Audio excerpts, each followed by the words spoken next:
हम जो चित्र हमारा शुरू है वो माउस से शुरू होता है, क्योंकि जो आहार नाल है वो माउस से शुरू होती है, हमारे मुंह से ही। मुंह में सबसे पहले जो होती है दांत, जिसमें पाचन में हेल्प करते हैं, और जीभ है, इसके अलावा ग्रास नलिका है। लार से एमाइलेज नामक एक एंजाइम निकलता है जो कार्बोहाइड्रेट का पाचन करता है। फिर ग्रास से होते हुए भोजन अमाशय में आता है। अमाशय एक थैलेमस संरचना होती है और इसमें भोजन 6 से 8 घंटे रहता है। उसमें लुगदी बनती है और इसमें से निकलता है जठर रस, जिसमें मिक्स हो जाता है। यहाँ पीएच इसका अम्लीय होता है। फिर जैसे ये आता है ग्रहणी के अंदर, तो ग्रहणी के अंदर जो पित्राशय से पित्तरस और अग्नाशय से अग्नाशय रस में मिल जाता है, जो इसके माध्यम को क्षार्य करने के साथ साथ बहुत सारे एंजाइम्स में डाल देते हैं और ये एंजाइम्स जो अलग अलग पोषक तत्वों का पाचन करते हैं।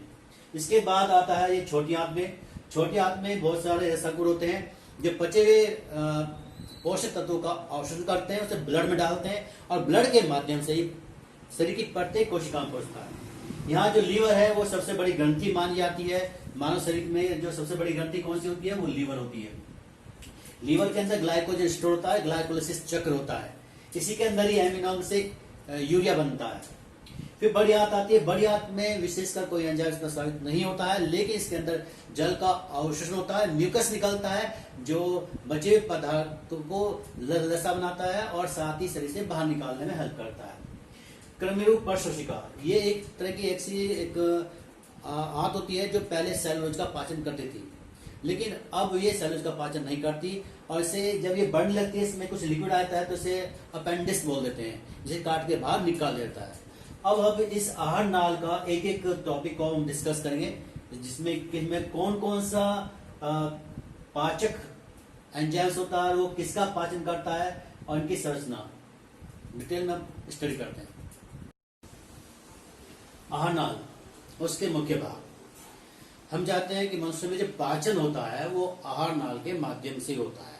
हम भोजन ग्रहण करते हैं, सबसे पहले मुंह में डालते हैं, उसके बाद आमाशय में जाता है, फिर उसमें बहुत सारे एंजाइम्स मिलते हैं, फिर छोटी आंत में जाता है और फिर उसमें जो स्वांगीकरण कहते हैं, इससे जो पचे भाग होते हैं वो छोटी आंत द्वारा अवशोषित किए जाते हैं और अपचे भाग बड़ी आंत में जाता है और उसके बाद उधर से बाहर निकाल दिया जाता है।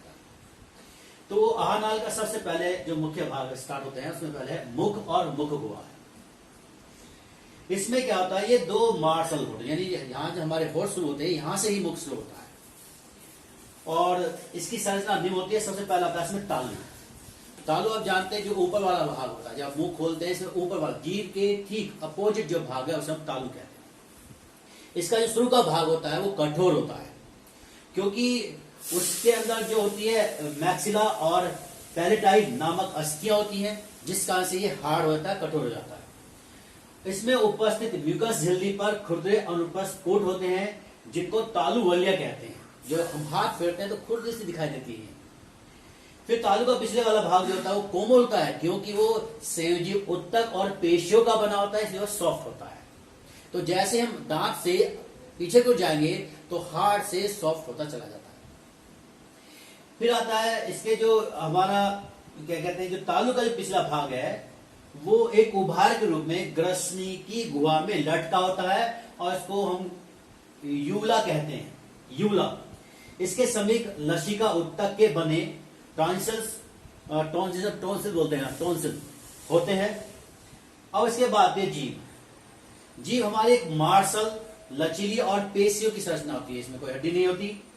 यह फेलुम के द्वारा मुख के फर्श से जुड़ी होती है और जीभ की म्यूकस झिल्ली श्लेष्म स्रावित करती है, जिसके कारण से जीभ गीली रहती है और जीभ के ऊपरी सतह पर जिह्वा प्रांकुण होते हैं तथा जो स्वाद कलिकाएं होती है। स्वाद कलिकाएं होती है 4 प्रकार की।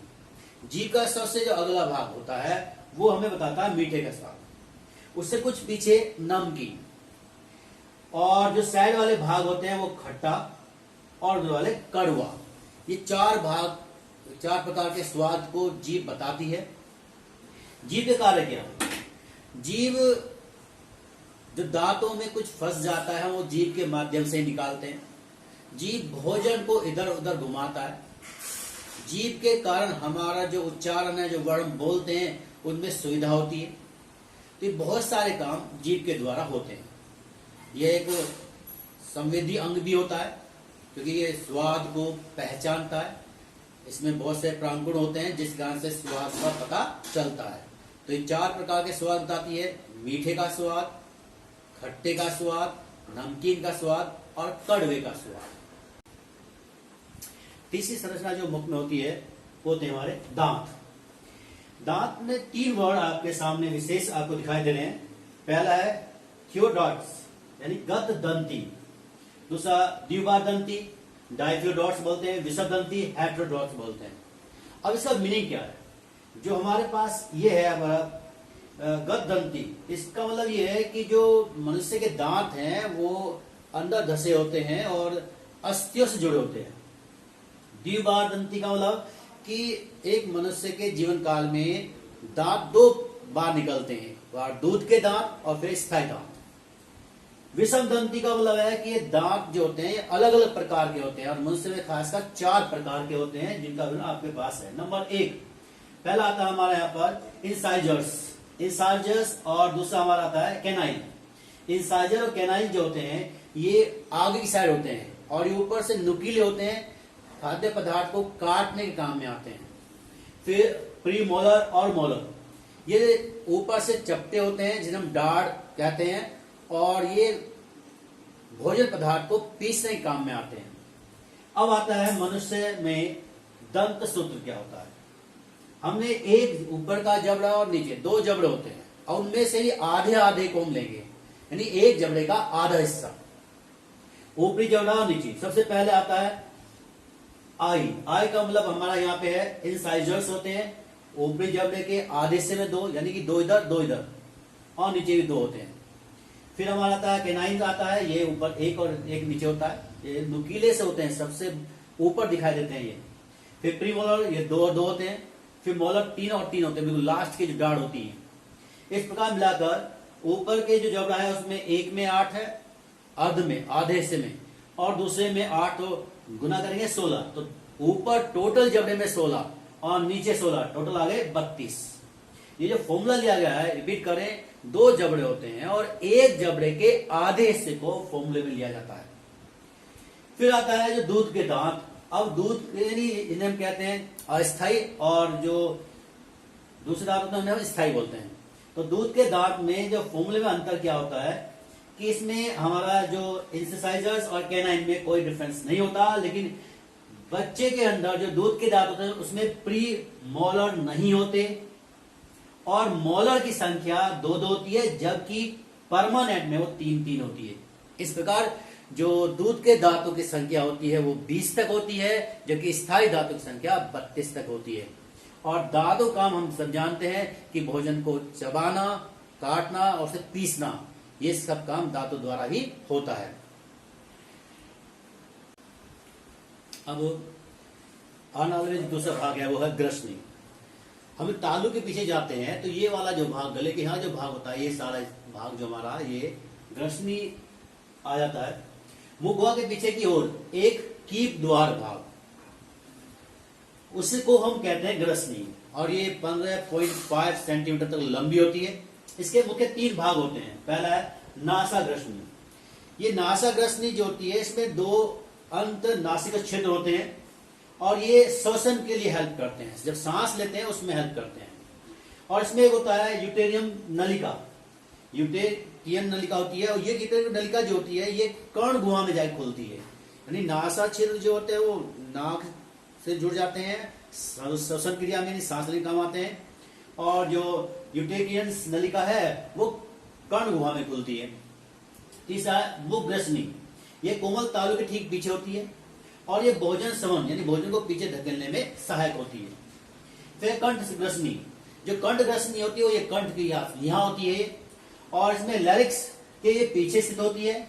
इसका एक भाग ग्रास नलिका में खुलता है और जबकि दूसरा भाग श्वास नलिका के द्वार यानी जिसे घाटी द्वार भी कहते हैं उसमें जाकर खुलता है। अब इसके ऊपर घाटी द्वार पर एक घाटी ढक्कन होता है। जब हम भोजन करते हैं तो वो ढक्कन श्वास नलिका को ढक देता है, जिसके कारण से भोजन आसानी से आहार नलिका में पहुंचता है। लेकिन जब हम सांस लेते हैं तो वो ढक्कन उठ जाता है, जिससे श्वसन क्रिया आरंभ हो जाती है। और कभी कभी आपने ऐसा देखा हुआ कि खाते हुए बोलते हैं तो उससे के कारण से जो खाद्य कण होते हैं वो श्वास में निकल जाते हैं, जिस कारण से बहुत जबरदस्त खांसी होती है, जिसे हम धसका लगना भी कहते हैं, कि फंदा लगना, कि फंदा लग गया भैया पानी पिलाओ, तो श्वास नलिका में किसी कण के जाने के कारण ही वो खांसी उठती है। इसके बाद मुख गुहा में कुछ लाल ग्रंथियां होती हैं, 3 जोड़ी लाल ग्रंथियां होती हैं, जिससे एंजाइम स्रावित होता है और ये एंजाइम कार्बोहाइड्रेट का पाचन करता है। तो जो भोजन का पाचन है वो हमारे मुख गुहा से ही आरंभ हो जाता है और यहां से कार्बोहाइड्रेट का मुख्य रूप से पाचन होता है। अब ये लाल ग्रंथियां जो होती है मुख ग्रसनी में मिलती हैं और ये 3 प्रकार की होती हैं। पहला है सबलिंगुअल्स। ये जो सबलिंगुअल जो होती है ये जीभ के नीचे, जो जीभ होता है उसके नीचे होती है और उसे एक नलिका द्वारा जुड़ी होती है। फिर आता है सब मैक्सिलरी। ये सब मैक्सिलरी जो होती है जहां हमारे दोनों ये जबड़े मिलते हैं, यहाँ होती है और इनके द्वारा जो स्राव है वो दांतों करीब तक आता है। पैरोटिल, यानी पैरोटिल जो ग्रंथि होती है कर्ण, जो हमारे कर्ण गुहा उसके समीप होती है। तो इस प्रकार 3 ग्रंथि होती हैं, एक कर्ण गुहा के पास होती है और एक जीभ के नीचे होती है और एक होती है जहां दोनों जबड़े आपस में जुड़ते हैं वहां पे होती है और ये लार स्रावित करती है, उसमें एंजाइम्स जो कार्बोहाइड्रेट का पाचन करता है। अब आता है तीसरा पॉइंट, ग्रास नली। आहार नाल में जो तीसरा पॉइंट ग्रास नली है, ये नली 25 सेंटीमीटर लंबी होती है और पेशियों की बनी होती है। यह गर्दन, वृक्ष भाग से और डायफ्राम जो यहाँ होता है, डायफ्राम से होती हुई ये अमाशय में खुलती है। म्यूकस या श्लेष्मा ग्रंथियों से इसके अंदर जो श्लेष्मा का स्राव होता है, जो इस नलिका को लसलसा बनाती है और तरल बनाती है, जिससे कारण से भोज्य पदार्थ आसानी से नीचे की ओर खिसक सके। साथ ही साथ इसमें कर्माकुंचन मोमेंटम होता है, वो मोमेंटम भी भोजन को आगे धकेलने में सहायक होता है। इसके बाद अमाशय, जो हमारे आहार नाल का सबसे इंपॉर्टेंट पार्ट है। अमाशय भोजन ग्रास नलिका के द्वारा अमाशय पहुंचता है। अब अमाशय जो है लचीले थैले नुमा संरचना है, ये फैल सकती है और ग्रास नली जो होती है अमाशय के कॉर्डियल भाग में कॉर्डियल कपाट के द्वारा जुड़ती है। यानी जो ग्रास नली जब अमाशय के जिस भाग में जुड़ेगी वहां एक वाल होती है, उस वाल को नाम दिया गया है कॉर्डियल वाल। ये वाल ऐसे खुलती है नीचे की ओर, जैसे मान लीजिए है तो ऐसे खुलेगी नीचे की ओर। जैसे आहार नली से भोजन आया तो ये ऐसे भी पड़ेगा और नीचे खुल जाएगी, भोजन का फिर ऊपर में बंद हो जाएगी। ये अमाशय के भोजन को वापस आहार नलिका यानी ग्रास नलिका में नहीं आने देती। अब अमाशय पायरिकल भाग में उपस्थित पायरिकल कपाट जो होता है वो डियोजन भाग में खुलता है, जो डियम भाग होता है उसमें खुलता है और ये क्या करता है, ये ऐसे होता है। जैसे मान लिया हम कह सकते हैं ये भी इससे खुलेगा और ये कपाट ऊपर की ओर ये नो खुल जाएगा और जैसे भोजन जाएगा फिर पट हो जाएगा। इसका मतलब ये होता है कि ये जो आंत के अंदर जो पचा हुआ भोजन गया है वो वापिस अमाशय में नहीं आ सकता।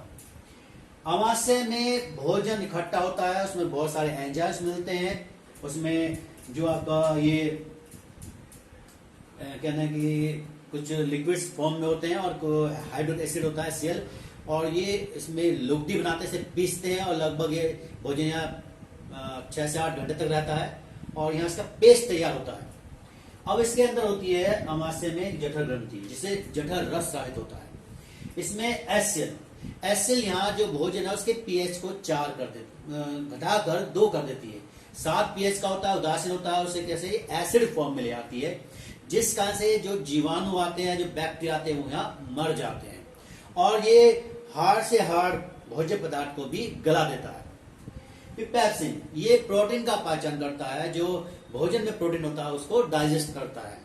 फिर आता है रेनिन, ये दूध के प्रोटीन को, यानी दूध जो पीते हैं उसके अंदर जो प्रोटीन होता है उसका पाचन होता है रेनिन एंजाइम्स के द्वारा। फिर सी में होता है लाइपेज जो होता है ये वसा का पाचन करता है। तो जठर रस जो होता है यहाँ अमाशय के अंदर कुछ आंशिक पाचन आरंभ कर देता है, लेकिन मेन काम यहाँ भोजन की लुगदी बनना है, तो सॉफ्ट पीसना होता है ताकि वो आगे मूव कर सके।